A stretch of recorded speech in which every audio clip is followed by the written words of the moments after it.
We are live on Zoom and live on Instagram. So good morning, everybody, and welcome to this positive dentistry chat with Dr. Markus Tröltzsch from Germany. And I'll let him explain where he comes from. It's not some obscure little town in southern. No, so first and foremost, before we go into introductions, Markus he's an MD, he's a dentist as well, he's a max-fac surgeon, he's a super surgeon. We met a few years ago in Brazil, I believe. In Brazil. And you were on stage as well, and I was just blown back by how open and cool and fun and kind you are. And I think a lot of people think that scientists are usually very boring. And, you know, you've got all those books behind you. That represents your brain. That represents my brain. It's just air and stuff. Well, I'll show you my brain later, and it's scary. So, basically, look, I wanted to thank you first and foremost for joining me and accepting this chat, because recently you've been incredibly active on a bunch of forums. You and your brother have worked on a paper that I really want to get into today. Christian Coachman, a big shout out to Christian Coachman, who joined a bunch of guys together. We had a Zoom about a week ago where you were the first speaker amongst some of the best guys in the world, based on this paper that you had published. It's an article that you'd published, and I just think that I wanted to use my platform and to get more people inside your brain. And I think that the message out of this positive dentistry concept is that people shouldn't be that scared. I know everybody's scared right now, and I just want that, you know, the premise of this conversation is using science and your experience. And we know that you see a lot of the most complex cases in Germany, and I want you to get into that in a bit. But, you know, why we shouldn't be scared moving forward, what can we do to improve ourselves moving forward, and that's pretty much it. So why don't you introduce yourself and explain who you are to our viewers? Well, first of all, buddy, thanks for inviting me. It's a huge honor to be chatting with you. You're like the dentist rock star in the world, the only dentist I ever know who was on the cover of National Geographic and has his own National Geographic video. And you know what? I just have seen your video advertised here in Germany. And I thought, oh, that's so cool. I know that guy, right? And ever since we have met, we have had shiploads of fun wherever we have hung out together. I mean, Brazil was humongous, right? But also, when you visited me here last year, it's nearly a year ago where we were talking here, right? And you had this amazing chat at our conference here. And just for the guys and ladies and gentlemen and everybody listening, local conferences in our area usually have like 150 to 200 attendees. When Miguel was there, we had close to 800 in the room. So you're already famous over here. So I'm basically, wow, he fell off on that. Wow. So basically, I'm a max-fac surgeon. I first went through dental school and then through medical school. Why did you do that? Why? Drinking. This is not water, this is gin tonic. So basically, I want to understand, because again, we have viewers that are going to be watching us from Argentina, from China, from Australia, from Bolivia. You know, the world's a big place, and you come from one of the wealthiest countries in the world, which is Germany. How long did your dental studies take?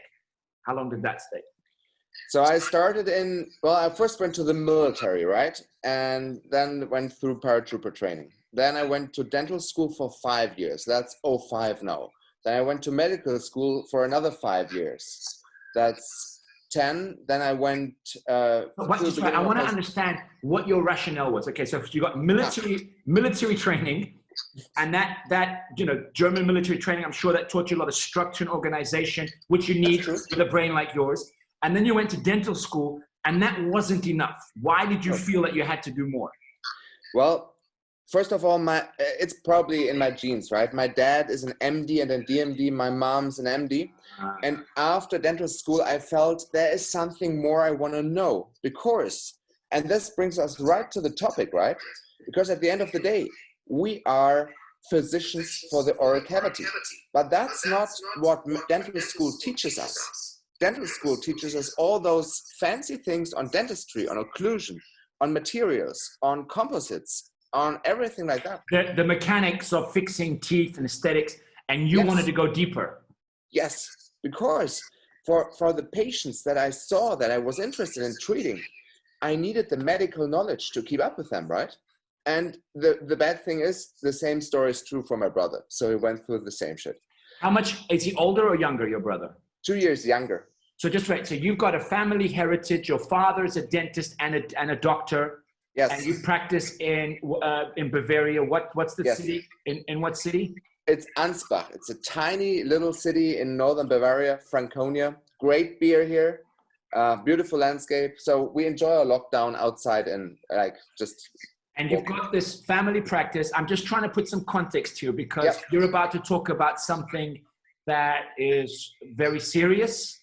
Yes. And I think, because I've listened to you, the outcome of this serious topic is actually very positive. And I think we're dentists, and a lot of dentists, I've been in the lecturing, for 18 years now. I've been to 55 countries. And trust me, if they can find a loophole, the critics, there's always going to be critics. So if they can find a loophole to press a button, they're going to say, he's got it easy because he's, so I want people to understand a little bit of your background. So you work in a practice, it's a family business, your brother's a DMD, DSD as well. And what's your day-to-day life in your clinic like? Well, additionally to that, to our private office, right, we also lead the department of Maxillofacial Surgery in the local community hospital. And both my brother and I are university-trained maxillofacial surgeons.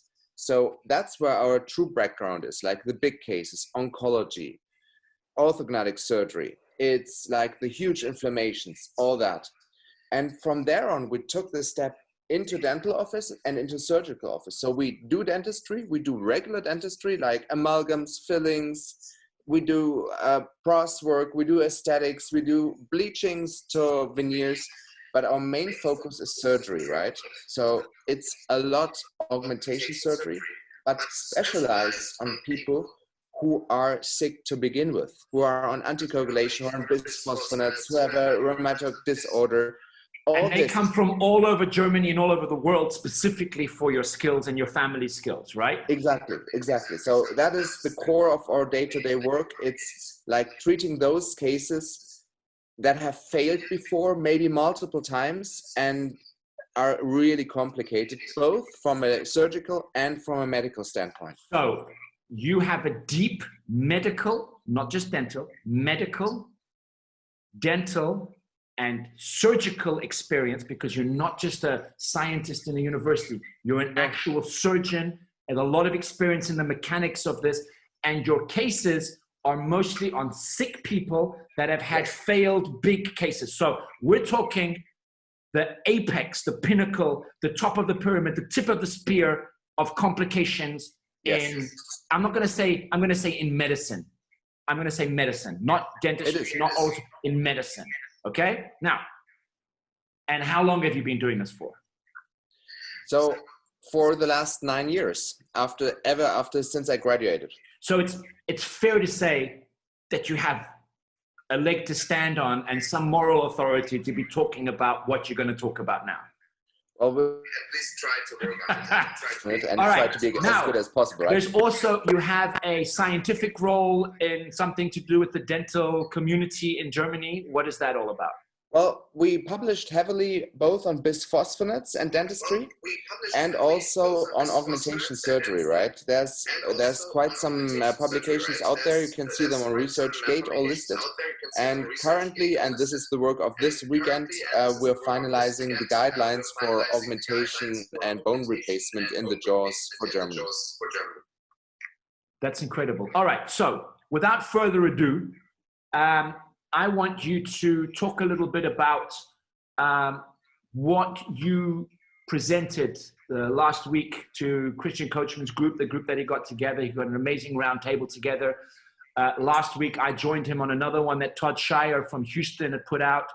And we've all got our, we're on common chat groups with some of the leading thought leaders around the world on this topic.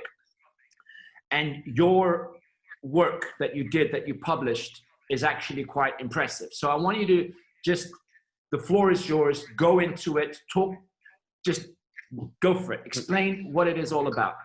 So we are share the screen, feel free to share the screen on Zoom. And by the way, anybody following us on Instagram, we're doing a Zoom. This video will be shared on Dr. Tröltzsch's website and on miguelstanley.com in a few days' time for free. So don't be scared if you can't see it now. We can view it later. Thanks, buddy. That's important. And with this video, we'll also put download links, right? And you can see all the publications with it. That's probably easier than just screen sharing it right now, so that you just have everybody has the comprehensive information with all the on-leading links and all the data behind that. So right now, if somebody goes to your website, if you want to go on what's your website right now, the way they can download this for free? It's on our office website. It's Dr. Troeltzsch in Ansbach, right? And if you punch in my name into Google, it will pop up. And if you go to dental medicine, Zahnmedizin, downloads for colleagues, and that's all in German and English, in Dutch. Thanks for the colleague who translated that. And I know a brilliant colleague of ours is already translating it into Spanish right now. All right. And we'll make that available on slowdentistry.com, miguelstanley.com, and I believe it's also on my Facebook page. Yes. So, and on my LinkedIn page, Miguel Stanley, all of the work that Dr. Tröltzsch is about to talk about. And again, the video is recorded on Zoom and will be made available in the following days on all of our multiple platforms. All right, let's go into it. So basically, we're not hygienists, right? So we're surgeons. So the hygiene research we did was just to empower ourselves to be able to treat our patients sufficiently during that upcoming pandemic. And we all know this is not the first pandemic that threatens us. We had SARS in 2003 and we had MERS in 2008.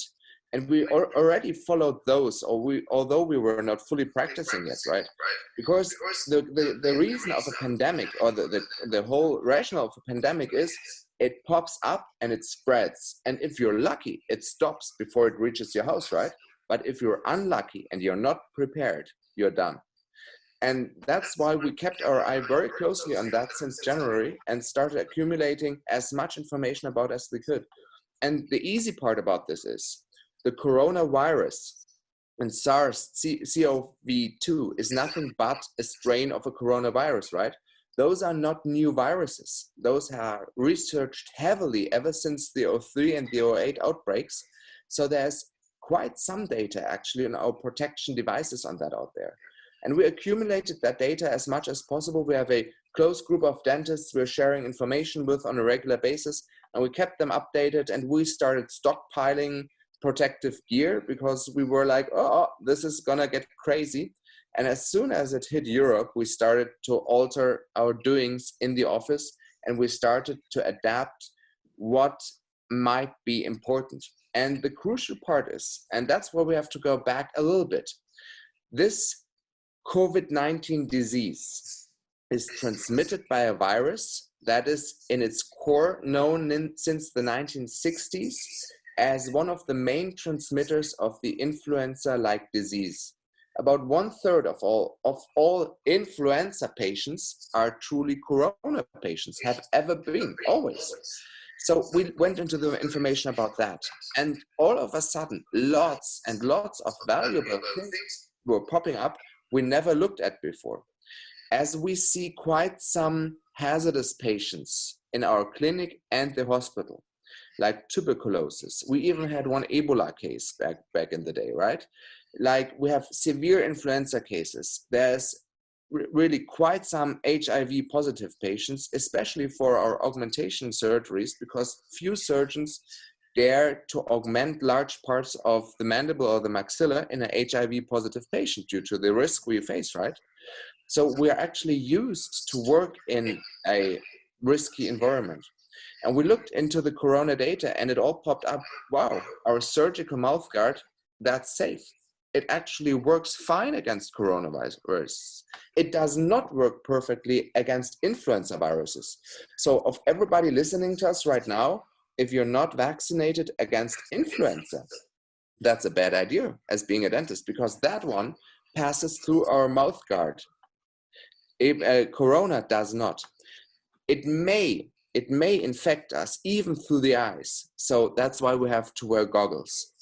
And then there was an amazing webinar with Professor Bian on the 25th of March. I followed that one. And Professor Bian is the head of the dental department in Wuhan University, right where the outbreak was. And you all follow the news, right? And there's shitloads of ideas where that truly came from.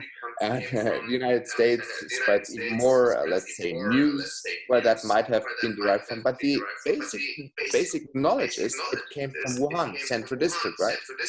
So what we learned from the Wuhan setting is 9 out of 2,000 dental staff got infected during that first phase without anybody knowing what they were facing. And at least 3 of these were infected, not in the clinic, but in a private setting. However, a far larger percentage of MDs and nurses who were working in the wards and in the hospitals were infected and even had horrible outcomes, death, and anything else. So questioning why that is, the reasonable answer that came from Wuhan, and I can only support that, is that dentists are world champions in hygiene. We have always been. Why? Because our hygiene regulations have always been up here, because the oral cavity is such a hazardous environment, right? You're saying as opposed to, for example, a eye doctor or exactly. Other areas like a chiropractor or what other areas of medicine, we dentists have been a little bit more precautious in terms of safety. Not a little bit. Big parts.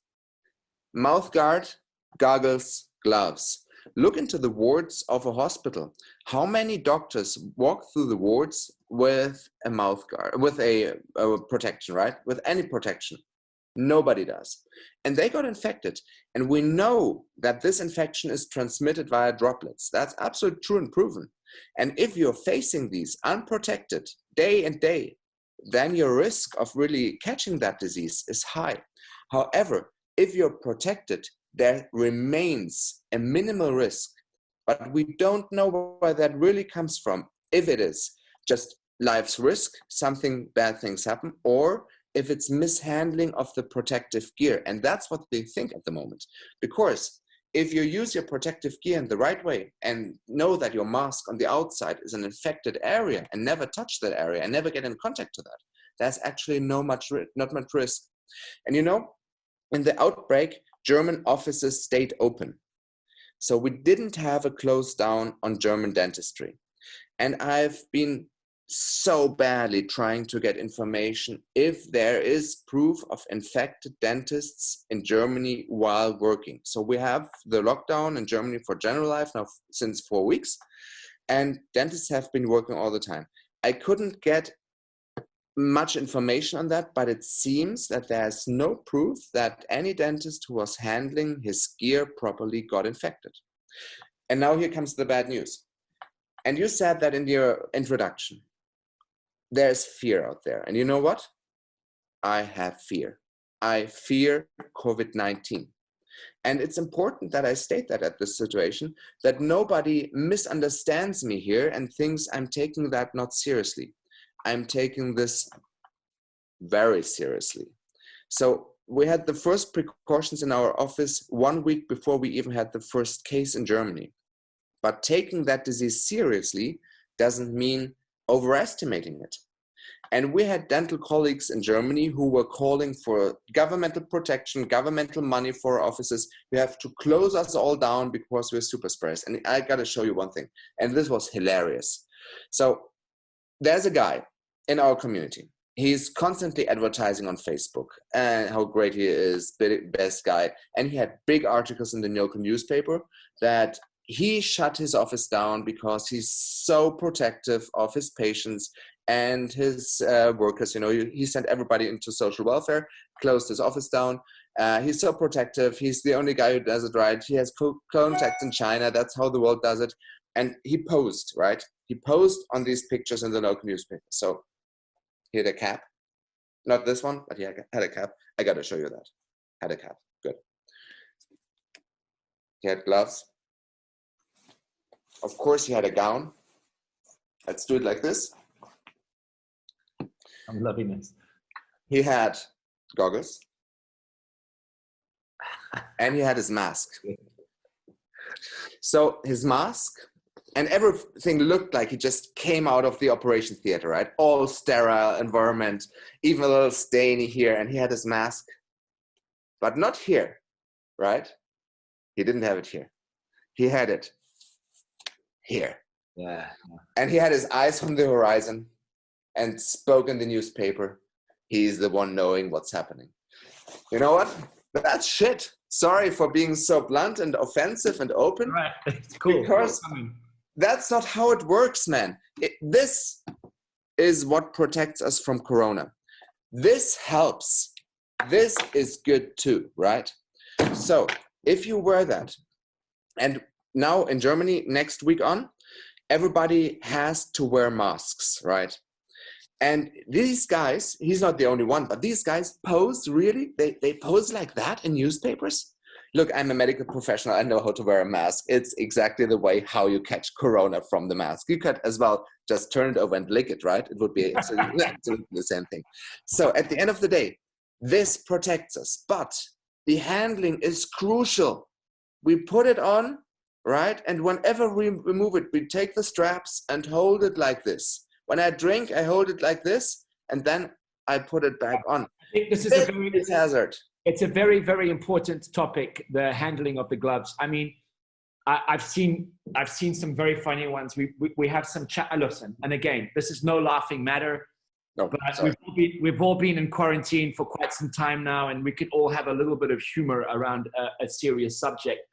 And I know you're going to get even deeper into this, but you know, I saw one the other day of a woman in a supermarket, and she had her gloves on and she had her mask on, and it's a video of her pulling down her mask, licking her fingers with the gloves on to open the plastic bag to put in her apples in the supermarket. Oh my goodness. And I was like, that's number one.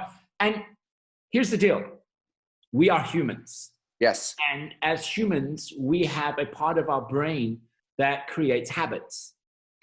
And the reason why we create habits is to consume less energy in our brain to think about process, right? I agree. I fully agree.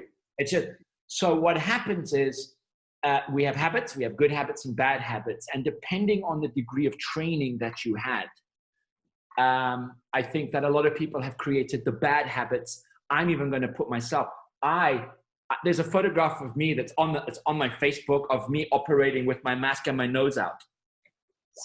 This is pre-virus, okay? Yeah, of course. And you know, I did the same. I did the same. You know, I did my National Geographic documentary, and I remember there's a part there, and we were actually just, it was just for a shot, and you know, I'd been there for like 2 hours. We had cameras on us and stuff, and I just pulled my mask down a little bit so I could breathe a little bit better. And I got a lot of shit for that, because it's like, you know, and it's totally real because you're sending off the wrong message. And that was, you know, a year ago. Now, I think that one of the messages that has to come out of this is doctors have become very complacent. Yes. COVID. We got lazy, we got complacent, we lost focus. And I'm saying this because I was trained during the HIV pandemic, right? When, I mean, I was scared to death. I got my sexual emancipation when I was, let's say, a young teenager. AIDS was a big thing. I mean, I remember the day Rock Hudson died and my mother explaining to me what HIV was. We didn't even know what it was. That petrified the world.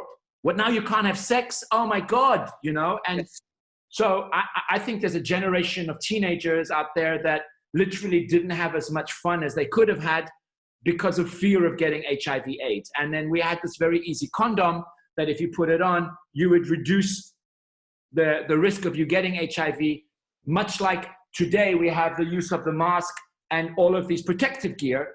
but it's how you handle it that will protect you. The same way with the condom. And unfortunately for HIV people today, which is still a very prevalent illness, it probably has still killed per year more people than the the COVID virus, if you do the mathematics. Absolutely. And people are still not wearing a condom many times. I actually did a research yesterday. There's an article on PubMed about the prevalence of people having unprotected sex today, and it's great. It's crazy. So I want to put a pin in that discussion, because human nature is that we get relaxed when things are good.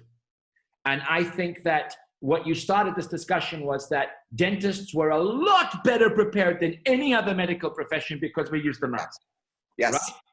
Yes. And the second thing, we also got a little bit more relaxed and pulled it down. And, so I think that coming out of this conversation as a wrap up later, and we need to put a pin in this and come back to this conversation, is how you handle your protective gear. Yes. Because we've got a bad habit of taking our mask off and then just picking it up again, and that's a problem. So we even made a guide on this. There's a visual guide on our Facebook page, and it's also linked in our main document, like how to handle your mask correctly. And our laziness is a problem in this. However, and I assume that the Chinese colleagues were the same handling laziness standard thing as we do, and still they didn't catch an issue, right? Wow. So this tells us something. There's a serious threatening disease out there, and yes, it also affects those without risk factors, and it also kills those, not as often, but it does. Yes, it is in the environment we're working in, but, and here comes the good news, we don't have to do anything different than before. We just have to do what we should have done before the time. Slow down. That's what I've been talking about for years. But exactly, I know. You're a prophet. I told you already. But what I wanted you to, do you have your presentation on your laptop a little bit there? The one that you gave, because you don't have to if you don't want to. But, I want to revisit this conversation, and you don't have to worry about that. But why do you think, so what you're trying to say is that of all the medical professions, dentists were probably the ones best prepared to tackle the COVID virus, right? Yes, and I agree. Within our profession, there's a bunch of us that got a little bit lazy. Yes. Okay, now, what I want you to get back into is, because you spoke about this 2 weeks ago, why is it so important to not shut down dental clinics during this pandemic? Because you just said that Germany kept them open. Sweden kept them open. Sweden kept them open. Yes. We know that, like Portugal, where I live, I actually shut down mine before it got mandated by the government, just because I was I was a little bit scared of what could happen. But understandably, most of Southern Europe, most of the world, dental practices got shut down. Okay. Yes. And we've got very good friends in Italy. We've got personal good friends of Milan that took a big hit. We've got, I spoke to a colleague of ours, I'm not going to mention him, he's lost his father and his mother with a day apart in Milan, and my heart goes out to him. And, really, really heavy hit. This is no laughing matter. And, you see some colleagues from some countries that haven't been heavily hit making jokes about this, and it is no laughing matter. But having said that, why do you think that dental clinics should be open? Why is that important for society as a whole? Allow me to answer with one example. Imagine, and we all have those patients that you see, like, for instance, on a 3-month basis or even more often, just to check their oral mucosa, because there's this little spot that you're not really sure about and that might change. Now you're locked down. How long exactly? Because this virus is not leaving us. That's why we had the title on our first summary. There's no time without it anymore. It's only time with it. I want you to explain that a little bit better. What do you mean it's not leaving us? It's going to stay. It's like HIV and hepatitis C. It's going to be a virus that's going to be around us for good. So it's not like the common flu for our audience, because I agree with you 100%. This is not going to go away. And even the flu, right? There is brilliant data that even those vaccinated against the flu, healthcare workers, even they catch it. There's the percentage of those who are vaccinated is a lot less. So that's why it's so important to be vaccinated, but still they get it. And once there is a vaccination against that COVID-19 virus or SARS-CoV-2, and there will be a vaccination, the question is, how long will it be valid? How quickly will that virus mutate? How many people won't be vaccinated and thus be a threat to us? And how many of us, although we are vaccinated, will be non-responders? There's data from Finland, actually, that the strain of COVID-19 they found in Finland already had mutations against the virus that was found in Wuhan. And that is last month, right? I read something today that actually freaked me out a little bit, that this is, it's not just affecting the lungs, it's actually affecting the endothelium. Yes. And it's more of a blood disease, that it's creating thrombus, so blood clots, and that potentially a lot more people have died, because if you're just looking at people that have died with pulmonary disease, the collapse of the, that's why the respirator fear. First we had the toilet paper rush, and then we I didn't know in the beginning if it was a bowel issue or if it was a lung issue. But now getting back to serious, it's like it's actually possible that a lot more people have died from strokes, from cardiac arrest, from blood clots in their body as a result. Yes. So if this is a blood disease, then it's a lot scarier than we initially understood. So how are we moving forward? We've got to improve the way that we protect ourselves, not just in our workplace, but also in our day-to-day life. And that was very important what you just said. That is a very important part of the message we have to convey. Your workplace, the dental office, is a safe place if we just adhere to our hygiene rules. As soon as you go to the supermarket or grocery shopping, then you're in an area where it gets hazardous, right? That's why we equipped our staff with masks and disinfectant for their at-home use from mid-March. And they had to sign that they have to wear masks outside of our office a month ago. Yeah, but it's going to be one of the first things I told myself and my wife and my family was that you can't play the blame game here, because sooner or later, I actually think it's almost impossible in the next 5 years that this is not going to touch everybody. That's what I think. So pointing fingers, I'm just going to say this, but I think there's only one finger that needs to be pointed at, and it's at what happened in Wuhan, and what the Chinese government did, or what should have done, and what the World Health Organization should have done. But I'm going to leave that to the politicians. I'm not a politician. I'm not going to get involved. But once that got out, regular humans shouldn't point fingers at other people. And the reason I'm saying is because, we had a nanny. We have a baby much like you at home. We had a nanny that was self-quarantined by herself, and she had a house, like she had a roommate, and that was in her 60s, that was also self-quarantined from day one. After 14, 15 days, they did, everything was okay. They did the test, everything was fine. And we said, okay, she's got her own car. She can come and spend some time with us, because we felt safe that way. But then what happened was that her housemate decided that she could go back to work and was doing so on public transport. And of course, the second we understood that, we locked that down. So no. Absolutely. But what happened is that these people, actually, this was the way they explained it. Oh, boss, don't worry. Her employers have done the test and they're not sick. And then I said, how's she getting from your house to work? Public And then it hit her. So what I think is that we can have, and this is something that's so important to discuss. I hear all of these discussions about safety in the workplace. Yes, dentists are highly trained to be safe. And yes, some are a little bit more stupid than others. But the second you leave your practice and go home, we might get this from our, the UPS delivery guy, the Amazon guy, whatever, you know? And I'm just saying, so where do you think this is going to go? Because if I get this, God forbid, or, you know, somebody on my team, my practice shuts down like yours, right?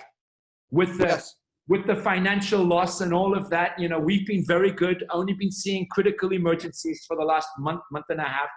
But when we get back to work, that virus is still out there, right? Yes. Now, my question is, if we don't get it at work, is it possible we get it elsewhere, and how that's going to affect? What are your thoughts on this?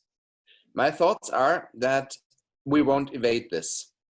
And there's a brilliant article, The Hammer and the Dance. I think most of you have read it already. If you have not, it's also listed in our summary as important literature, right? And it is, we cannot run from this. It's going to be there. It's going to mutate. We'll be facing that exactly like the influenza virus. There will be pandemics, there will be seasons. It's just going to be part of our daily routine. And guess what? The death rate of influenza in Germany is about 5 times as high right now as the COVID-19 death rate. However, we don't see lockdowns for influenza. We don't see these heavy measures for influenza. Why did they happen here? Why did they happen here? Why do you think they happened here? Why did they happen what? The lockdown.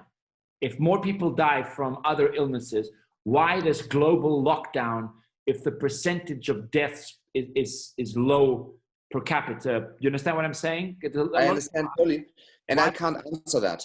I don't have enough knowledge to really answer that question. I personally think that if we wouldn't have done the lockdown in Germany, we would already have seen within a month the death rate we see from influenza in a whole year. Okay. So the lockdown did work.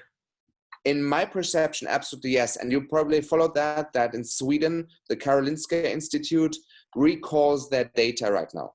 They say they don't really know what they tested, and things are a little bit, let's say, obscure right now. So in my personal perception, a lockdown of public life is justified, but a lockdown of dental offices is not justified. And there's also something, and that's great. That's a great message right there. And I was thinking this the other day, because I had a patient call me from Orlando in Florida.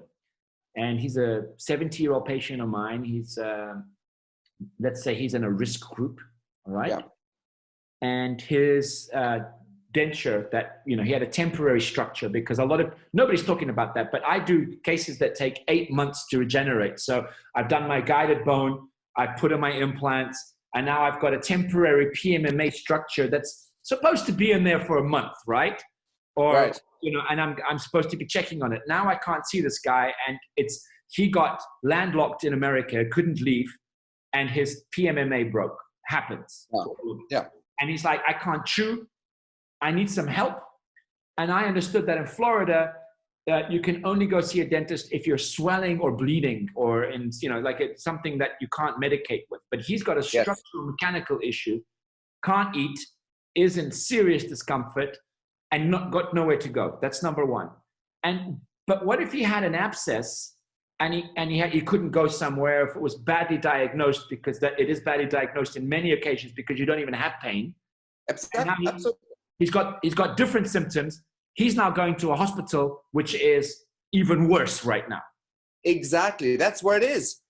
So shutting down regular dental work makes the problem bigger. You can shut down dental offices for a week or two, maybe, but at the very most, and if we face a contagious disease that kills everybody just by looking at it, yes, then it's justified. But not if you look at a disease that is in its core, in its basic virus strain, known since the 60s. I'll share a screen in a second with you about that, because I'll show you some data on this. And the point is, you guys, everybody who's listening here, you guys are specialists on the oral health of the patient. Yes, aesthetics is involved in our job. Yes, well-being is involved in our job. But our first and foremost part of our profession is we are physicians for the oral cavity. And abscess is a clear thing. Diagnostics of an abscess, and I know that from my university and my hospital side, right? it's sometimes so hard. There have been several cases. You know what we can do? Once things calm down, we do 1 or 2 webinars together, one on augmentation for serious sick people, and the second is diagnostics and therapy of severe and acute inflammations in dentistry. Because we can really show horrible cases there that were misdiagnosed before, even without a lockdown. So these cases will mount the longer you lock down the dental offices. The cases where people can't intake their food properly because the dentist mustn't treat them mounts. And we have loads of evidence that this actually hampers the general health of the patient so badly that they can't fight the infection properly anymore. 100%. I personally think it was a major mistake to shut down dental practices. So let's just sum this up. What you've been saying is that the dentist is without, I mean, I have the white clinic. We've been particularly fanatics for 20 years, created slow dentistry, all of that. We get into that later. I know that my clinic is incredibly safe. I know that a lot of clinics perhaps are not, that we're focusing on high volume dentistry. That's a different discussion. But within the dental community, no discussion. Dentists are very well prepared to treat infection. But one of the things that has been happening, without a doubt, is that by shutting down dental practices, we've even got our friend Patricia Oyol here from Florida saying, US, most states have shut down dental offices mandatory under penalty risk. Now, almost 6 weeks later, patients on temps that are decaying, that weren't our emergency, are now at infection risk caused by the shutdown. The economic downfall for dentists that will have their temporary solutions all destroyed, inflammation, infection. So when we come out of the lockdown, we're going to have so much shit to deal with. And who's going to support that financial burden? Us dentists. Nobody. Nobody. And that's just from a prosthodontic implant. It's not the end of the world. But I'm talking about patients now that their health system, their immune system is being affected by not being able to visit the dentist. So I think that the core reason for this, Markus, was the fact that I don't think that the medical community has ever looked at dentists as being at the front line of healthcare. And I think you as a dentist and an MD have more to say than me on that. And we have been fighting, not only in Germany, but all over the world, that this is more and more heard and understood, that dentists are an important part of the whole chain of the health service for the patient.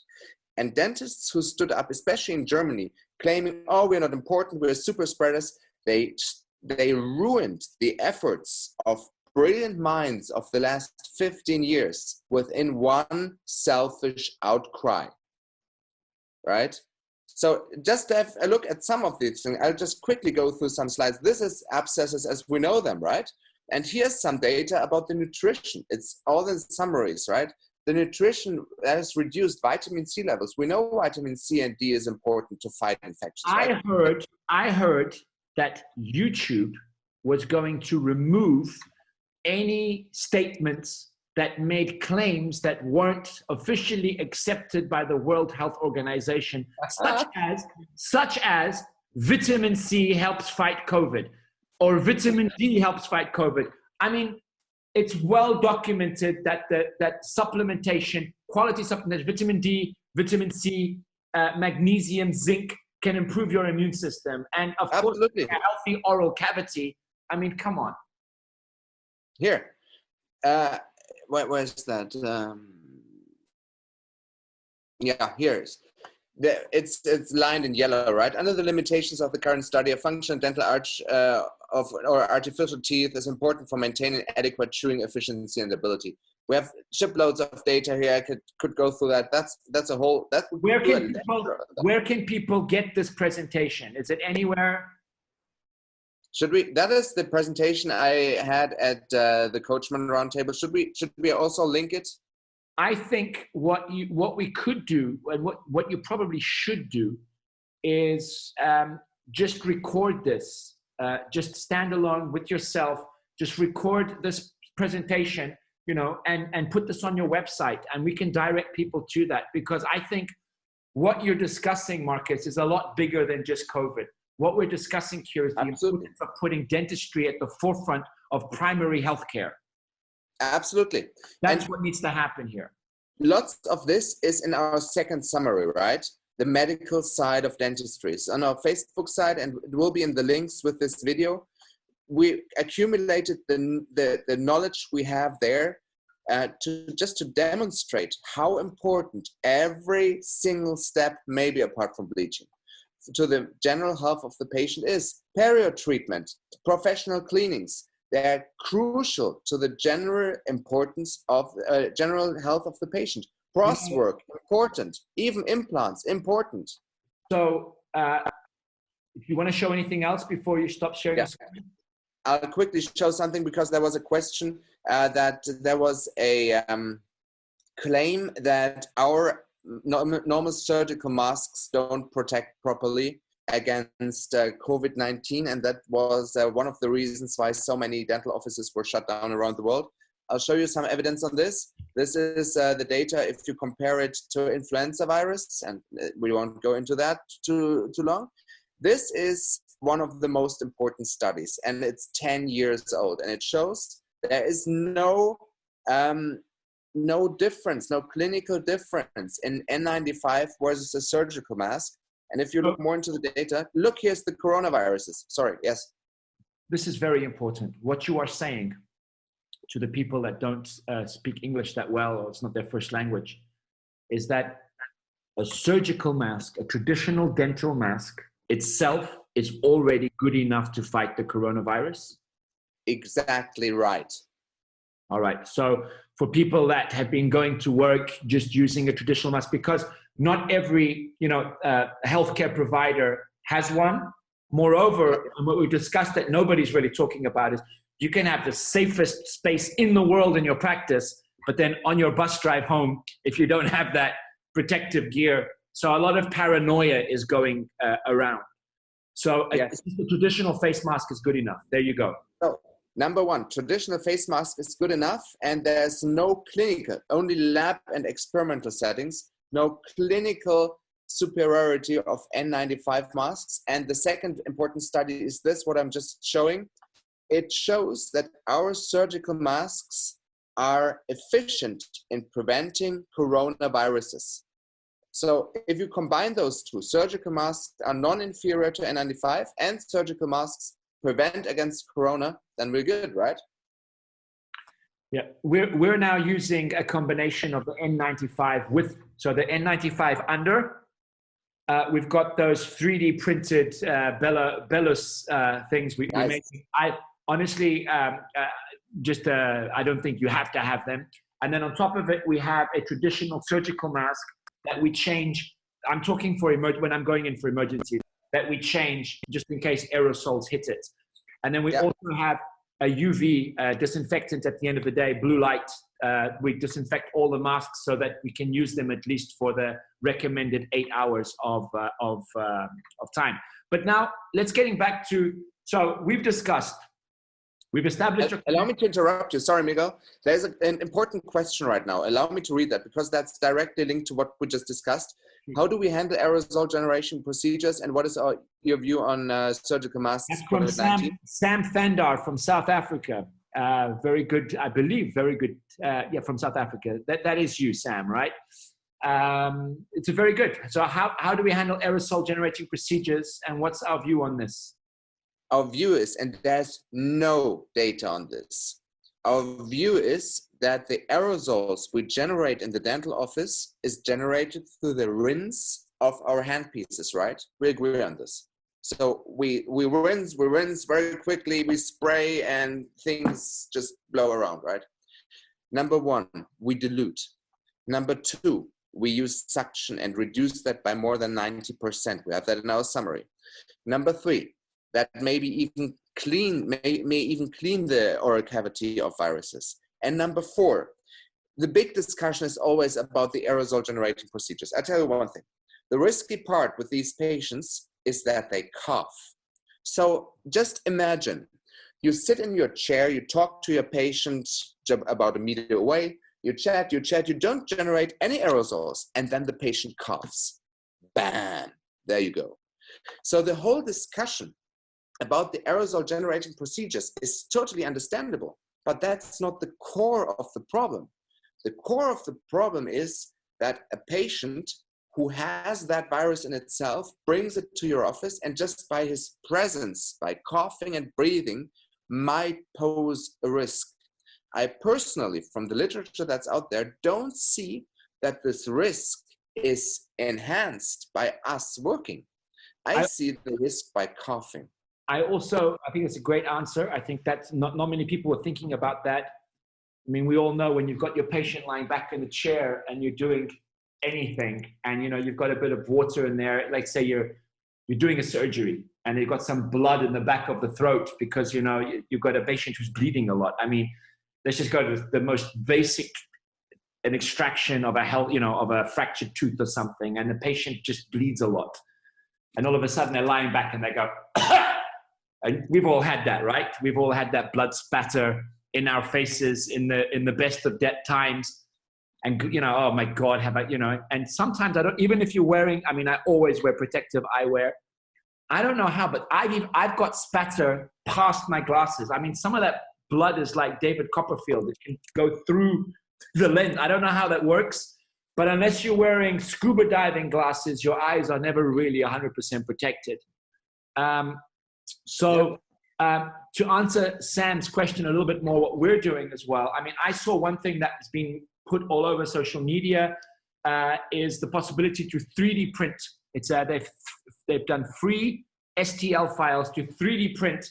It's like a mouth opener with an extraction thing that you can put your saliva ejector in, and it sucks out aerosols. Now, very important. Do you work with an assistant or not? Because at my clinic, an operator, be it a hygienist or be it a dentist, for any procedure, there's always a second pair of hands doing suction. It's just been standard protocol at the White Clinic for 20 years. So a lot of people are saying a discussion about aerosols or aerosol generating treatments. The second thing is practicing alone. So of course, if you're generating aerosols, it's going to happen. But let's look at hygienists. Hygienists are what, the master surgeon would look at the lowest guy in the food chain in dentistry, or probably even worse, the poor dental therapists who do a fantastic job and a very necessary job. And for those people that don't know, in some countries around the world, you have a position called the dental therapist, like for example, in New Zealand. And these people can make dentures, they can do cleaning, and they help people that really need help. So, but the dental hygienist, I would say that 90% of dental hygienists in the world and it's studied that the scaler is the biggest aerosol producer of all of the technologies in the dental chair, work alone. Why? Because the cost of a hygiene needs to be low. And if you put an extra pair of hands, that doubles the cost of the hygiene, and people don't want to pay a high value for the hygiene. So for example, at my clinic, we have the most expensive hygiene in the country because it's a 1-hour appointment, but we also have, our hygienists have an assistant. So the aerosol is lower. So I think that's one of the things that has to happen. And I had a phone call with our friend Howie Gluckman from South Africa. He said, Miguel, a lot of people simply cannot afford an extra pair of hands in the practice. So we need to come up with some ways. It's very nice if you come from a rich country and you can afford that. And, I come from I have a successful clinic. It's easy to say we can afford a second pair of hands. But I'm going to tell people right now, bring your wife to the clinic, bring your friend to the clinic, get somebody in there. Because if you're going to be doing a lot of aerosol producing, there's nothing like having a second pair of hands to help you with that. I'm trying to access one article, and I've been chatting with Howie on exactly the same thing. And I've just sent him some... Howie, by the way. Sorry? Big respect to Howie. Yeah. Hope he will see that someday, and it would be a pleasure. So let me see if I can find it, because there was something. Yeah, there it is. There was an article I really didn't know about. Am I still with you? Yep. Okay. I really didn't know about, and it's that article. And it shows that even the attachment of a high volume evacuator on an ultrasonic scaler works probably in the same way as a forehand technique. And that's an interesting article for that, right? So there is gadgets where you can just fit your high volume excavator on your scaler and have the high volume excavation in there. That would lower costs exponentially. So I think yes, this needs to be mandatory. Because I think so too. I think so too. Yeah, I think that needs to become mandatory, because one of the biggest discussions I've been seeing online, people getting, I have the privilege of interacting a lot with American dentists, and later tonight at 8 p.m. Portugal time, 9 p.m. German time, and 12, so noon in Beverly Hills, I'll be doing an Instagram live with our friend Miguel Stanley. Ah, beautiful. Yeah, so I'm excited to do that. I have a busy day today. And, but, we have an opportunity to talk a lot to Americans. And American dentistry, you have this concept called the DSO, which is the Dental Service Organization, which are big conglomerate businesses that buy up practices, and it becomes like an industry, much like, most hospitals and stuff around the world. And it's legitimate for people to look at this from an industry perspective. And if you go online, I wrote an article for the Dental Tribune. It's called Toxic Dentistry. Yeah, I read that. Beautiful. Thank you. And if you go to my LinkedIn or even my Facebook page, or just the International Dental Tribune, and the concept of toxic dentistry, the opening quote was the numbers, the money in dentistry. Yeah. And all of the financial projections were that the industry is making more money than ever, and it's projected to grow 14% till 2022, powered by digital. And then you look at the world and you see that there's so many people with dental issues and stuff, and dentistry is so expensive and so difficult, and setting up your own practice is such a nightmare. At the end of the day, there's no oversight. Who's helping us? Who's controlling us? And I just think that we've done a shit job at protecting our profession from, I so agree, from governments, from insurance companies, from companies. And moreover, we've done a shit job at explaining to the public how important we are. Yes, I agree. The public's perception of the dentist, if it's according to Hollywood, we're stressed out, lonely, drug abusing, Porsche drivers. Yeah, Porsche drivers, and we have 1980s technology. Yeah. And, you and I, we travel around the world, go to these amazing conferences. We're on stage, we lecture, we talk to some of the best guys in the world. And many times when I get off stage, people come up to me like, "Oh man, that was amazing. I wish I could do that." And I'm getting to my point, which is I see a lot of people saying, "Oh my God, it's going to be so expensive to be a dentist post-COVID." And I think that the only investment you need to make really is going back to basics. And that's how we started this discussion. It's, man, just wash your hands, protect yourself, wear a face mask, train yourself to use your protective personal equipment properly, your staff, take care of your staff, the cleaning lady, because maybe it's not the surgeon that's going to be the problem. Maybe it's the person cleaning the floors. You've got to make sure that everybody on your team is highly trained. Moreover, that, getting home, getting back to work at home, sometimes you've got divorced couples, and divorced couples, you've got a kid that's traveling in between two homes. Maybe the person that's working for you, hardworking mother, single mother, the kid goes to the father on the weekends, and the father's an alcoholic, doesn't give a shit about protection. The poor kid gets it, gives it to the mom who's been the safest person in the world, and boom, everybody's now got it. So I think that where that's a whole nother discussion to have. We mustn't give up trying to protect ourselves against it.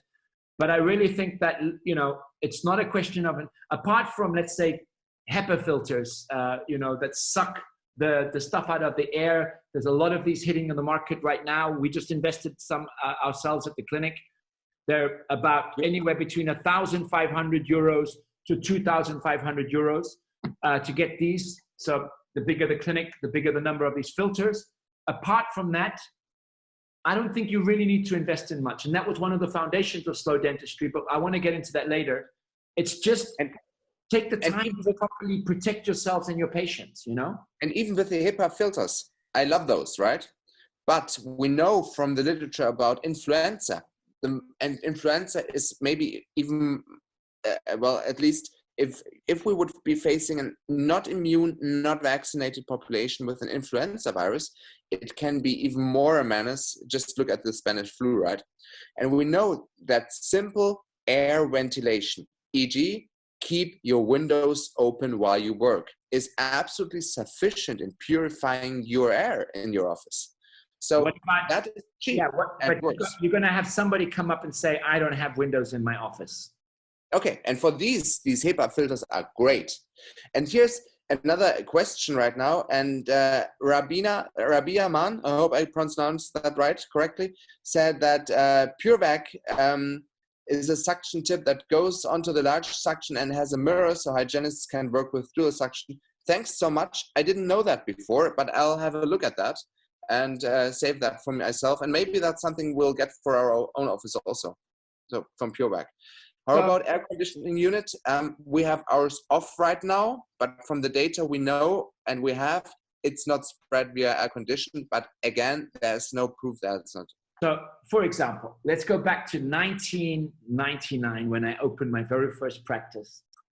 And I read this article on Legionella and how Legionella disease was, that air conditionings were very, very bad at disseminating if you didn't clean them properly.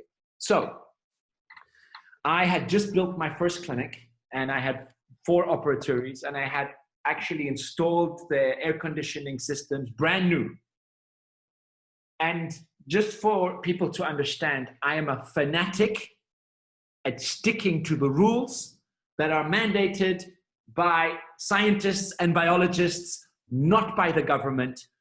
But if a scientist says it takes up to 8 minutes to disinfect certain things, that's who I follow.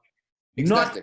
Not because the company says it kills everything in 1 minute. I want to listen to the scientists. Now, so long story short, I basically had a yearly contract with an air conditioning company to come and clean the tubes that would go from the exterior air conditioning units to the delivery system in the treatment rooms. And these machines, let's say I think they were Mitsubishi or something, they have that filter on the panel, right? And if you take the panel off the wall, there's a tube that goes through the building outside to the outside unit that sucks in the air and generates the cold air. That's air conditioning in a nutshell. After 1 year, now my clinic is clean. I was in Portugal, there's no dust, I don't live in the desert or something, nobody smokes. And the tube from the outside machine to the air conditioning on the ground floor level, I'm saying 60 meters, so not that long. In 1 year, I was there the very first time they came to clean the tube. And I was disgusted by what came out of this tube. And it was like this green slime and stuff. And that was from 1 year of operation of a brand new clinic, of a brand new system. Yeah. And then I started understanding that, oh my God, you know, the air conditioning systems in clinics need to be clean. So I've always invested a huge amount of money every year, the company, to make sure that the air conditioning systems are clean. Yeah. Now, how many people during the COVID outbreak have actually thought about Legionella disease, which is a real... Nobody thinks about this. Exactly. Now, and how many people, so this is the punchline. I asked the guy from that company, I said, how many dental clinics do you service? And he said, 300. I said, oh, really?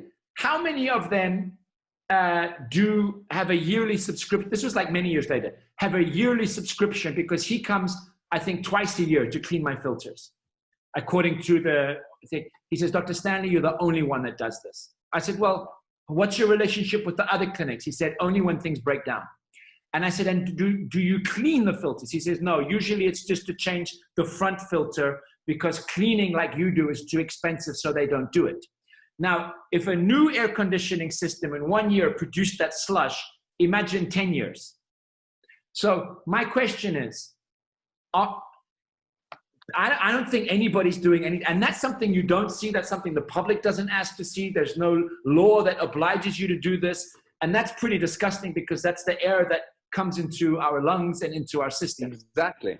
And so, you know, if you go around the world and you start looking and seeing how people have been practicing dentistry and how dentists have become very lazy, and you coming from the medical side of dentistry, I'm a cosmetic dentist as well. I love doing veneers. I love doing bleaching. I love making people smile. But it looks like dentistry in the last 10 years has just all been about aesthetics. Yeah. All about aesthetics. You know, if you go to America and you ask 100 people in the public, you could go to a Walmart, what's the most complex dental treatment? They'll say veneers or bleaching or, you know, they won't say removing cysts and putting in bone, you know, the stuff that you do that improves your immune system. And what I'm getting to here is, I think that what needs to happen more than anything is the general public need to understand what has to happen in a dental practice. Second, there needs to be a little bit more regulation, not from governments, but amongst dentists, like this agreement that we have that certain things have to happen that don't require a lot of money, that a poor dentist in a remote part of the third world can apply as well as a guy in, you know, Manhattan or Beverly Hills. And I think it needs to be very easy steps to make things safe. You understand what I'm saying? I think that's what has to happen. And that's the golden key that we need to find. You said some very wise words in this. Number one, just additionally to what you said, I could 100% agreed on everything you said. We have to make sure that the dental profession makes clear how important our work is just apart from cosmetics. And I see here a big issue in all that advertisements and especially in the DSOs. So in Germany, when everybody was kept open, the DSOs, we have a few here, thank God, just a few.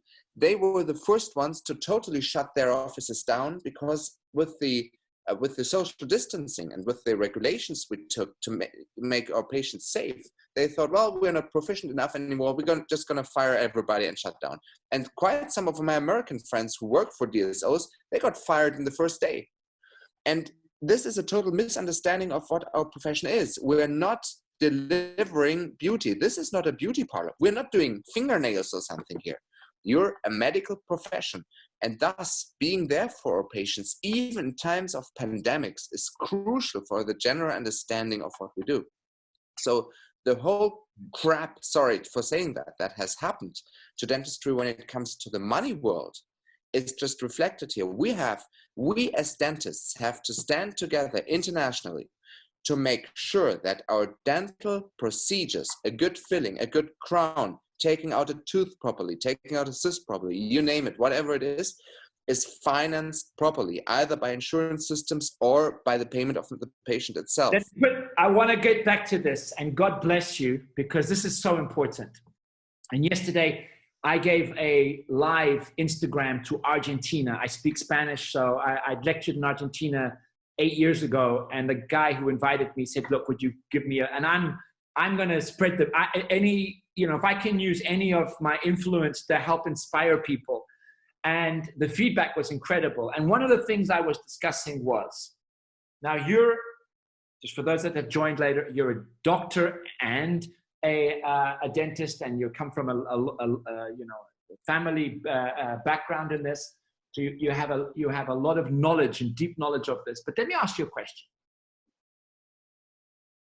The most basic fun treatment for a young dentist to perform is an extraction, right? Because now that's the very first time a dentist does an extraction. So it's the first time you give an anesthetic and the first time you do an extraction that you go home, you're like, wow, I'm a doctor.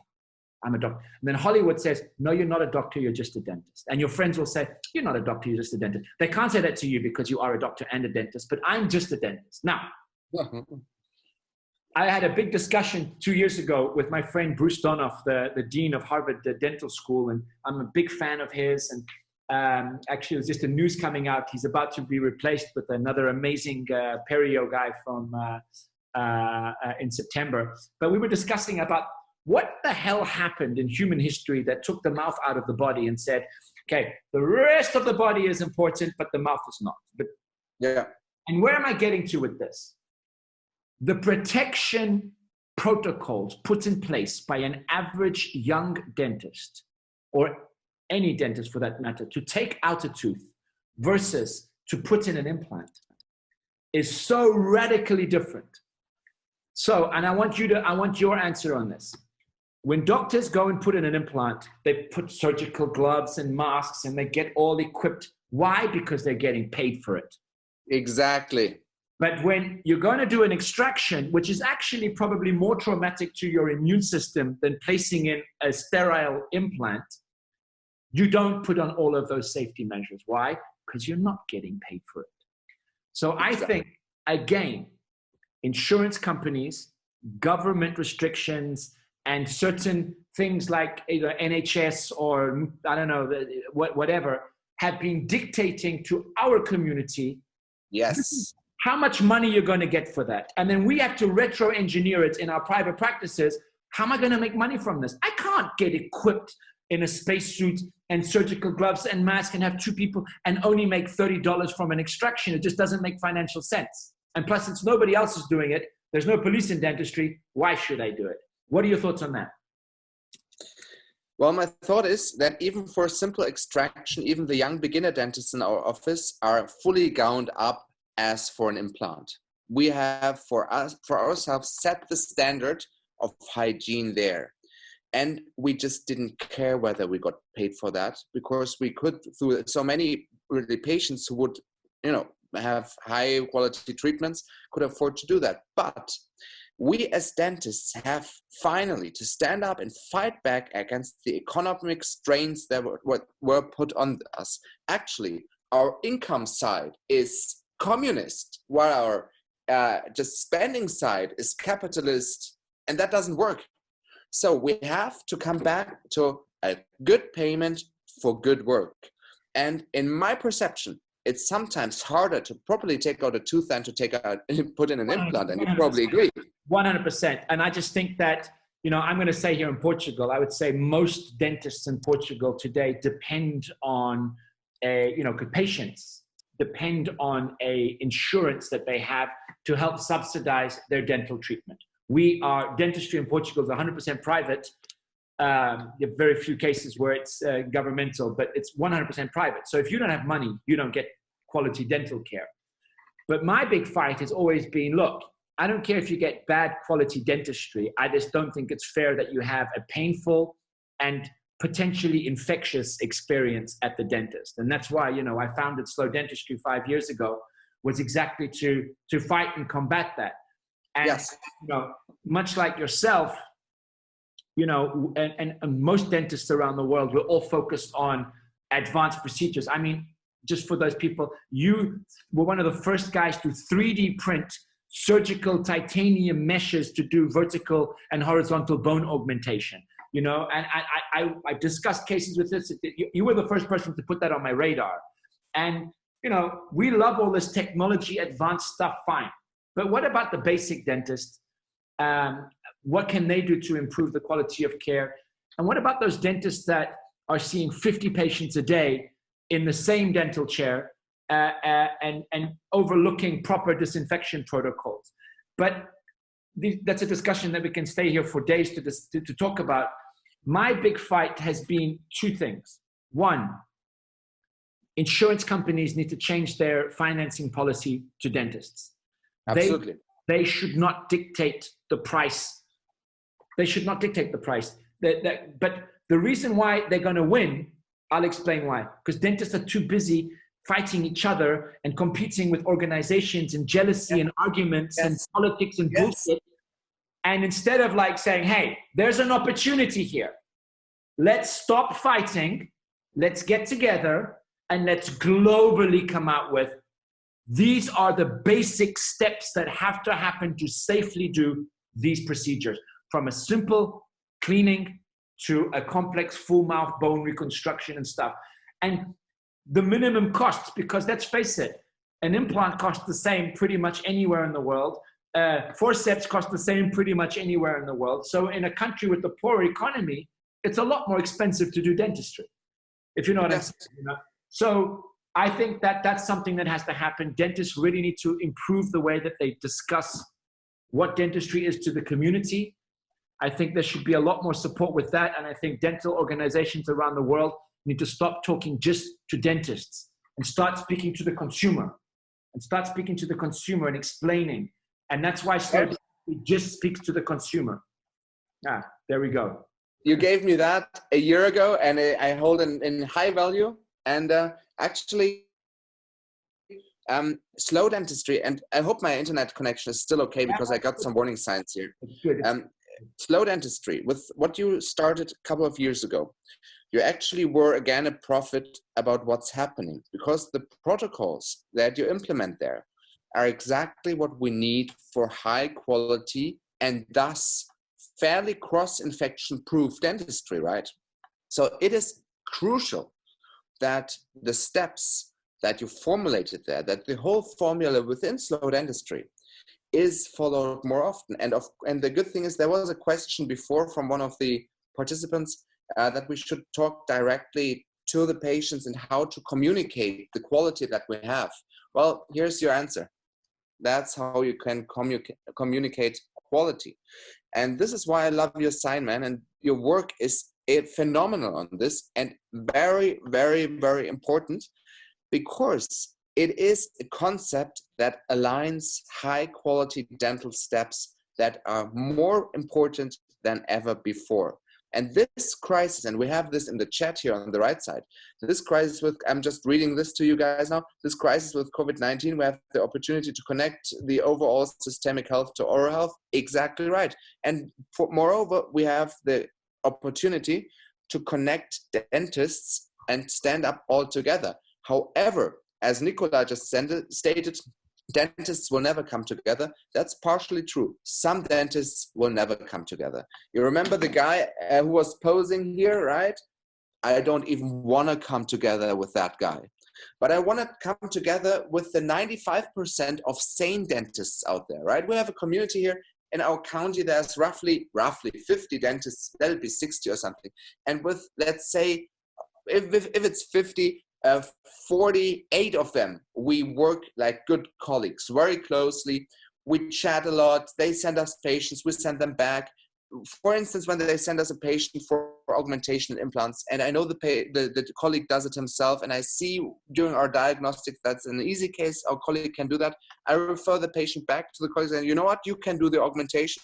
And if you have any troubles, I'll be in your office with you and help you with that. But so that's how we communicate. But there's always a small percentage of idiots out there who will not align with us. So screw them and work without us.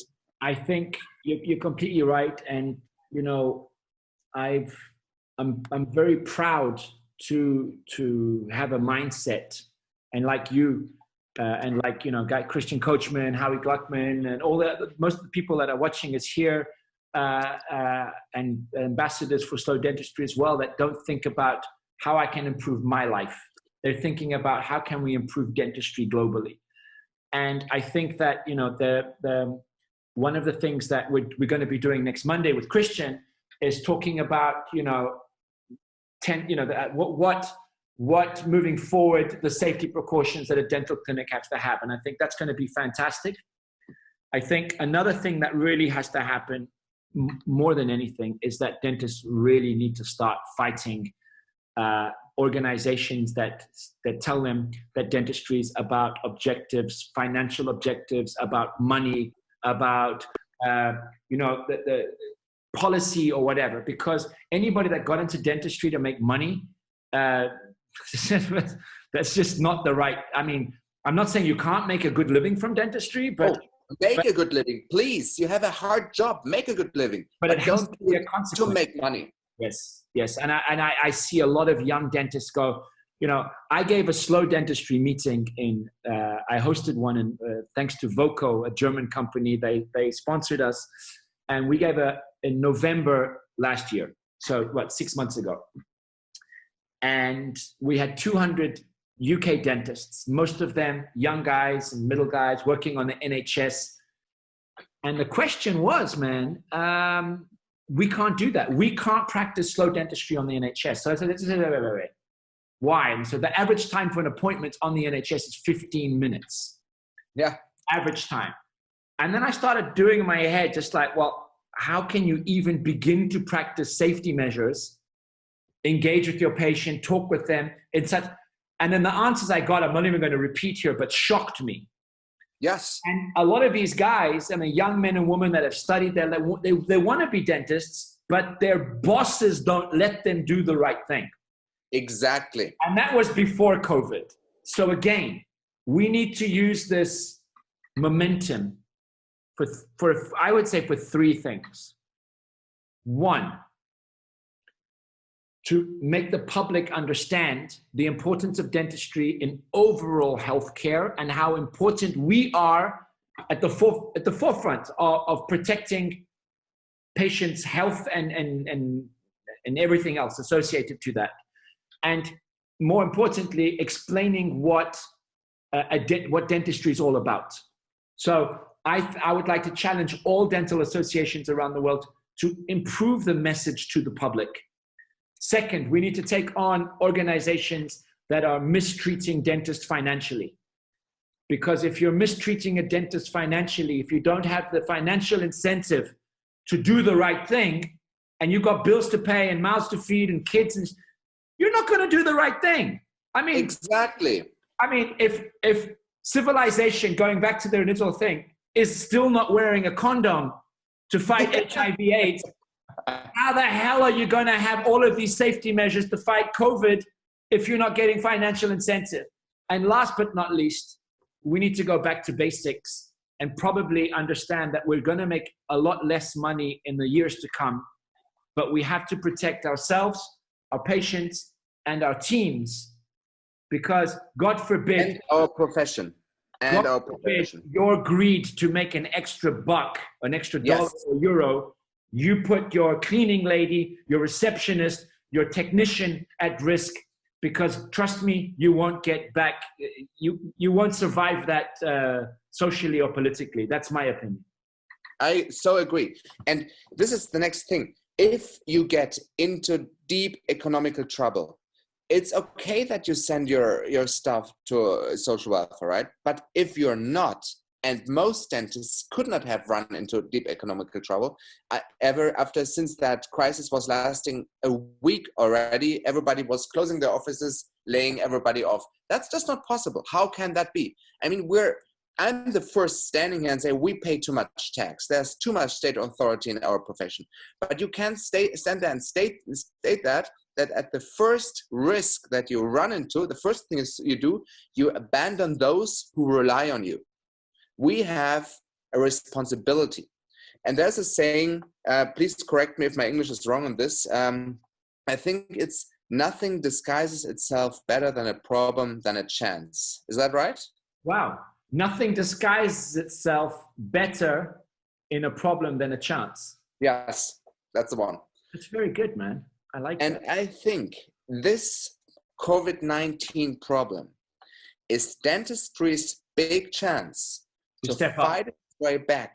Exactly. Into medicine, into the heart of the people, into a knowledge-based doing of what we do. How is in this chat, he's one of the most brilliant surgeons on earth, and he's following the hygiene rules as everybody of us are doing. The high quality people all over the world have always been adhering to the high standards we postulate. And if you follow that, you will make less money. I'm sorry to say that, but high quality dentistry pays less than shit dentistry. But I prefer knowing at the end of the day, I have one card less. I got goosebumps. Could you repeat that? High quality dentistry pays less money than shit dentistry. And that's that's the punchline of the thing. And listen, this is great. Howie just put up his hand. If he's here, can you hear us, Howie? I'm with you guys. Hey! Yay! All right, there we go, ladies and gentlemen. Howie Gluckman. Of course. How are you doing? Good, man. So you're joining us from South Africa. Correct, my bro. So for those of people that don't know, Howard Gluckman, one of the top guys in the world, perio, bone reconstruction, very much like Marcus here. What's happening on the international scene with respect to... You've got some sound in the back there, bro. Being advocated there. Let me switch that off. Gone. Sorry about that. So, thanks for joining us, Howie. What's your opinion on all of this that we've been talking about? Sorry, I was in a protocol meeting, which for the South African Dental Association, which is just coming to an end now. They're talking on orthodontics, which is not my topic, so I can kind of join you briefly. But just share with me what I apologize for not being involved, but we've been involved heavily with developing the South African protocols for treatment. So the last week has been a nightmare of hard work. But just give me the rundown, and I'm happy. As you know me, I'm always happy to share an opinion. Man, so listen, what we want to say is keep up the fight, get back to things, and why don't we all reconnect later? We should probably do this again and just keep on, because I think what Marcus was talking about, this is a great opportunity for dentistry to unite, to explain to governments, to insurance companies, to any institution that's dictating how we should do our job, any financial institution, the importance of dentistry in general healthcare, and that, you know, the bare minimum we need to do our job safely to protect ourselves, our teams, and our patients. 100%. I think especially, you know, obviously I'm a periodontist, and obviously from perio and the related illnesses related to perio, and how perio has become such a key factor in systemic health and things like that. I think this is the chance that we have, because I think we've been sidelined for too long. And we are kind of, I think I caught a little bit of what you said about veneers and cosmetics, and that's really where we relate to. And I think it's you. I can't remember who said it. I think it was you, Miguel. But we are physicians. We are physicians of the mouth. And yeah, I think it was you. I heard you talking the other. Yeah, and I think the faster we get people to understand that, the faster we educate people. And it's not just educating companies and big business and insurance. It's educating our patients, educating them, because they are the ones that are going to put the pressure on the insurance companies.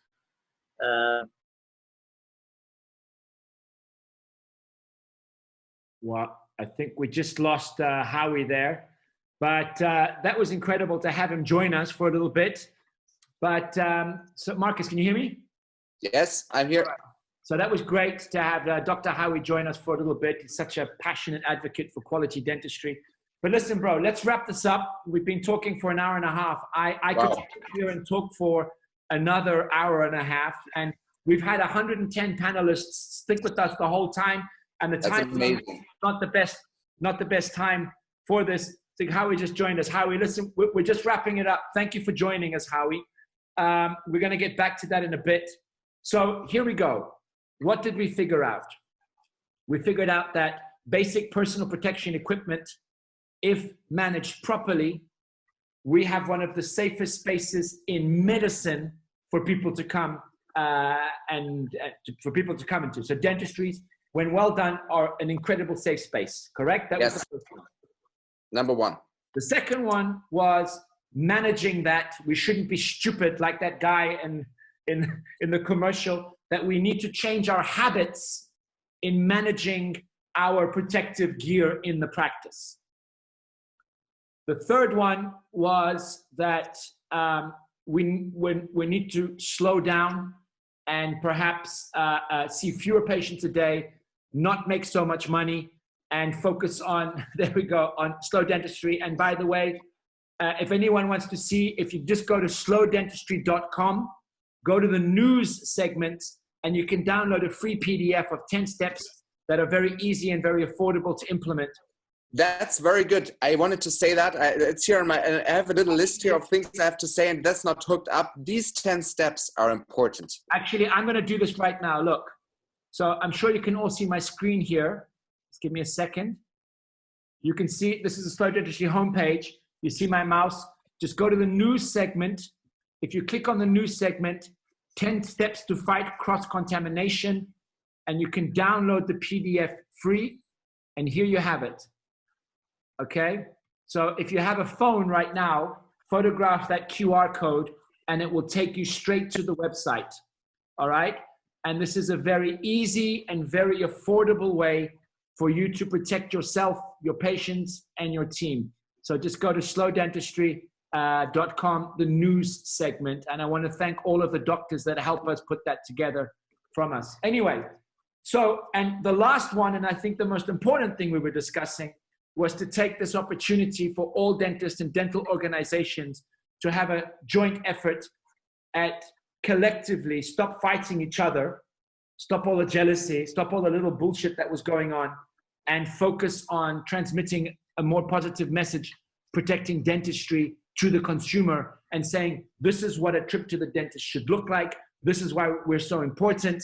And we need to be properly, protected, let's say, not just from the associations and organizations and insurance companies, but also by the public. Exactly. Everything you said is absolutely right. We, the dentists, are world champions in hygiene. We're an important part of the general health of our patients. Putting dentists off and closing them down endangers people and just makes problems bigger. It's the wrong decision, and it's not justified by the data we have. I think it should be a personal choice. If you don't want to open your practice, fine. Absolutely. Absolutely right. Yeah, it's a personal choice, but I really think that, I know how many dentists right now are frustrated, they're suffering, they're scared because they want to help their patients because they know how important it is. And we've got some government or even the World Health Organization doesn't see us as primary. I remember the very first night in the lockdown at 8 p.m., everybody went out clapping for doctors. And I was like, you know what? We should be part of that, and given a the Hangover movie, the first one. Yeah. You're not a doctor. You're just. It's seriously, the dentist. There's two movies that shaped the image of the dentist in the general population. The number one is from the 60s. It's like a horror movie with a dentist. I can't remember the name, right? And the second one is the Hangover thing, where he's first bullied as not a doctor, and second forced sort of to pull his own tooth out to prove he's a dentist. And this is the image the population sadly has. And this image is strengthened by the advertisements so many people of our profession do out there, presenting themselves in the same way as fashion stores and beauty parlors. That's the wrong image. Guys, you are, that was in the chat, right? That was the little shop of horrors. Thanks, Patricia. The little shop of horrors. And also, Jan, the marathon man, he said, what was that? Laurence Olivier, the actor. Yes. He goes, is it safe when he goes going in with the drill? I think we've done enough. And this is something I actually talk about this a lot in my lectures, I try to be, I did it with my National Geographic documentary. I've done and that's what Slow Dentistry is about as well. I'm trying to be engaging with the public, but I want, you get a lot of jealousy from dentists in your community. I know that because dentists hate other successful dentists. They hate it. It's like they give you a pill when you graduate dentistry. Take this pill, you'll become a dentist. Take this one, you'll be very jealous of other people's success. And I think that we need to extract that from our bodies right now and come together, unified. There's only 2.5 million of us for 7 billion people. We need to stick together. Be brothers and sisters. Work together. Help each other out. We are colleagues. We're in the same dangerous game together. And it's a dangerous game both from the medical side and from the economical side, because both sides don't like us. The bugs don't like us, and the money guys don't like us either. So we have to stick together. We are all that we have. So if we don't stand together, if we allow politicians, insurance guys, whoever it is, to separate us, we're... Yeah, I know. Look, I'm going to keep on pressing these buttons. I know you are as well. I want to thank you so much for joining us. This has been fun. I know that if this was later in the evening, I'd be having some red wine. You'd be having some gin and tonic. And you know what? I think it's been important that we can talk with a love and energy about something that's so serious. And I want to send a big hug to all of our brothers and sisters out there wanting to get back to work, knowing the importance of their work. And, you know, I even say one study's for sure that in times of crisis, cosmetic industry actually goes up because people want to look great. They want to look fabulous. So it's not, you know, we know the impact. I'm a cosmetic dentist. I love that. I'm also an implant surgeon. But, you know, dentistry as a whole, from a psychological, emotional, physical, mechanical, and immunological perspective, is one of the most important areas of medicine. And it's not fair that we have been getting a shit deal from the government, from insurance companies, from the World Health Organization. We need to stand up collectively and defend our beautiful profession. So here's a message to all dentists. Stand up and fight for your rights, guys, because, you know, we're such an important part of society. Absolutely. And you have been a prophet of that message that you just said for years. And I can only say I try to follow your work as much as I can. I try to support your brother as much as I can. And please, to everybody who listened to us today, share this video with as many people as you can. Share the links that's going to be provided with the video. It's on our Facebook pages everywhere, so that we get the knowledge out there that we unite and stand up together. Stay healthy, and in case you get it, hope you recover soon. Thank you, Markus. We'll make this video available in the next 72 hours on miguelstanley.com and on Markus's homepage, which is drtröltzsch.de, and I'll have it on Facebook and Instagram as well. It'll be on his Facebook, his Instagram, my Facebook, my Instagram within the next 72 hours, this entire video. And again, share it, put it out there. Thanks, everybody. Have a great weekend.